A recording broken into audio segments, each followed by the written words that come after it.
Pada video ini, saya akan menjelaskan beberapa hal sebelum kita masuk ke teknis desain basis data. Yang pertama adalah DBMS atau Database Management System. Secara sederhana, DBMS adalah software yang digunakan untuk mengelola basis data. Nah, contoh-contoh DBMS yang telah ada itu adalah MySQL, MariaDB, MS SQL Server, DBase, FoxPro, PostgreSQL, kemudian Oracle, dan lain-lain. Kemudian arsitektur DBMS yang ada saat ini atau yang digunakan saat ini itu adalah client server. Di client server, gambarannya seperti yang terlihat di slide. Nah, pada gambar kita bisa melihat ada sebuah komputer yang berperan sebagai server dan sebuah komputer lagi atau beberapa buah komputer yang berperan sebagai klien. Komputer server itu tugasnya adalah melayani klien. Jadi apa yang diminta klien nanti akan diberikan oleh komputer server. Nah, minimal arsitektur ini memiliki dua komputer, gitu ya. Komputer server dan komputer klien. Komputer server itu adalah komputer yang diinstal software database server. Kemudian komputer klien adalah komputer yang diinstal atau menjalankan software database klien untuk mengakses server.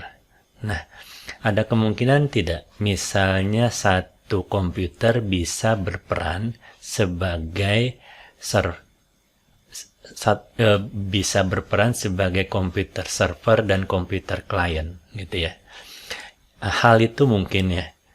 Nah, bagaimana caranya? Ya, artinya komputer tersebut cukup diinstal software database server dan database klien sekaligus, gitu ya.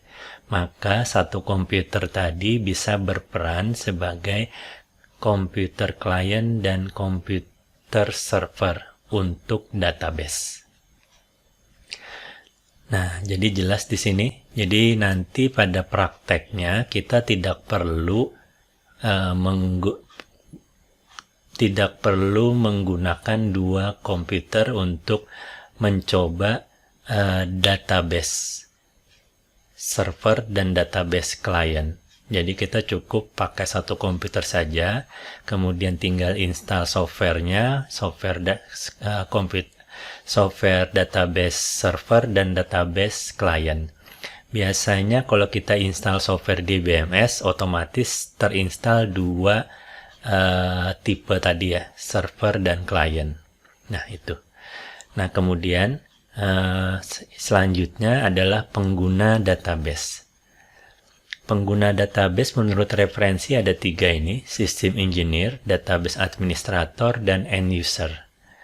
Nah, bisa dilihat di masing-masing pengguna, System Engineer itu bertanggung jawab memasang sistem basis data. Artinya kalau misalnya di komputer server belum ada database server, maka dia yang akan menginstal.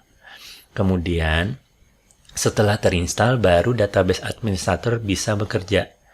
Yang dilakukan oleh database administrator itu adalah misalnya dia membuat database, kemudian di dalam database dia bisa meng-create table, kemudian dia bisa meng-create usernya, memberi hak, dan lain-lain. Tapi khusus database saja. Kemudian ada end user. End user itu adalah orang yang mengakses database dengan menggunakan software yang telah ada atau software tertentu, gitu ya. Nah, kemudian kalau kita lihat dari tugas masing-masing pengguna tersebut, kita tidak melihat ada yang tugasnya sebagai pembuat desain database, gitu ya. Nah, jadi kita tidak melihat itu gitu ya. Jadi kita bertanya-tanya nih, kalau kita nanti belajar desain database, kita sebagai pengguna yang mana gitu ya. Nah, kebetulan di sini kita belum ada di daftar ini gitu ya. Nah, nanti kita sebagai pendesain atau membuat desain database itu kira-kira berada di antara database administrator dan end user. Tapi detailnya nanti kita akan lihat pada slide selanjutnya. Nah, jadi karena kita berada di antara database administrator dan end user, kita sebagai orang yang mendesain database, itu nanti hasil pekerjaan kita cukup berikan kepada database administrator, maka hasil desainnya akan diimplementasikan oleh database administrator. Nah, tentang peran kita sebagai orang yang mendesain database itu erat kaitannya dengan pembangunan software. Nah, dalam membangun software biasanya ada tahapan-tahapannya. Tahapan-tahapan membangun software itu umumnya dikenal dengan istilah software development life cycle. Tahapannya bisa kita lihat seperti pada gambar berikut. Jadi ada requirement gathering. Jadi kita mencari kebutuhan orang dalam membangun software apa saja. Kita di situ melakukan biasanya wawancara, kemudian diskusi dan lain-lain. Kemudian minta dokumen, minta report gitu. Yang biasa mereka kerjakan. Kemudian kita hasil requirement gathering kita analisis. Kemudian dilanjutkan dengan desain. Di sini bisa melakukan desain database, aplikasi. Jadi aplikasi itu desain berupa tampilan, kemudian berupa alurnya seperti apa. Setelah selesai baru dilakukan pembuatan aplikasi atau coding.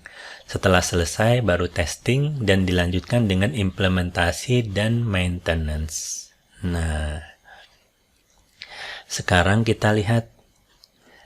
Nah, ada 3 tahapan yang dilakukan oleh namanya itu adalah sistem analis. 3 tahapan itu adalah requirement gathering, analisis, dan desain. Kadang juga ada istilah namanya business analyst gitu ya. Ada yang membedakan business analyst hanya orang yang mengerjakan requirement gathering, kemudian sistem analis itu yang melakukan analisis dan desain. Tapi jangan dibingungkan oleh hal itu dulu. Jadi kita kenalnya ibaratnya sistem analis gitu ya. Nah, salah satu hasil yang dikerjakan oleh sistem analis itu adalah desain database. Nah, hasilnya itu biasanya bisa kita lihat pada tahapan desain. Nah, setelah hasil desainnya itu jadi, maka kita serahkan kepada database administrator untuk mengimplementasikannya, gitu ya. Jadi biasanya hasil desainnya itu nanti bisa berupa tabel, kemudian di dalam tabelnya itu ada hal-hal yang sesuai dengan informasi yang kita dapatkan pada proses requirement gathering. Nah, biasanya software development life cycle ini dipelajari di mata kuliah RPL, gitu ya, rekayasa perangkat lunak. Nah, jadi sudah jelas di sini bahwa nanti kalian setelah belajar desain database itu tujuannya agar kalian bisa menjadi sistem analis gitu ya. Walaupun desain database itu hanya sebagian saja dari tugas sistem analis. Yang terakhir, jadi bisa kita simpulkan setelah kita belajar ini, kalau ditanya nanti belajar ini tujuannya buat apa? Tujuannya adalah sebagai agar kalian kelak menjadi sistem analis. Salah satu tugasnya, bukan hanya ini tugas sistem analis. Salah satu tugasnya adalah mendesain database. Desainnya akan bisa terlihat, bisa kalian lihat seperti gambar berikut ini.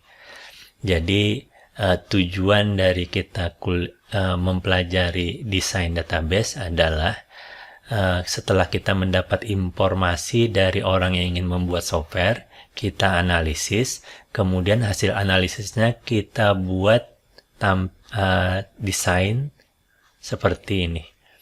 Jadi desain ini menjelaskan di gambar ini kita bisa melihat ada tabel-tabel ya. Jadi setiap kotak itu adalah tabel. Tabel itu nanti yang akan menyimpan data, gitu ya. Kemudian masing-masing tabel itu ada relasinya, gitu ya. Nah, yang ini yang harus kita desain, gitu ya. Dan untuk mendesain ini, kita harus melakukan komunikasi dengan orang yang akan membuat aplikasinya. Nah, begitu kira-kira.